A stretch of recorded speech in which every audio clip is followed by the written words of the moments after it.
భయపడుతున్న మానవాళిని భయపడకండి అని చెబుతూ ఒక వాగ్దానం చేయడానికి వచ్చే దేనికి భయపడుతున్నాడు మనిషి? అనేక పరిస్థితులలో వారు వెళ్తున్న సమస్యల గుండా చివరిగా ఏమైపోతుందో నా జీవితము, ఈ లోకము, లేకపోతే అందరూ కూడా మరణ భయము చేత దాస్యములో ఉన్నారు అని హెబ్రీలకు రాసిన పత్రికలో చూస్తాం 2వ అధ్యాయంలో. అందరము కూడా మరణ భయముతో మనం భయపడుతున్నాం, దాస్యంలో ఉన్నాం.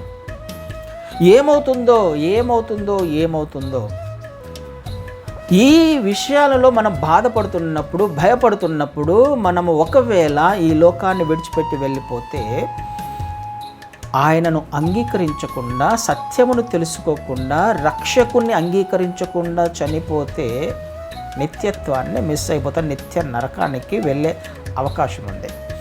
దాని నుండి తప్పించడానికి ఆయన ఈ లోకంలోకి వచ్చాడు.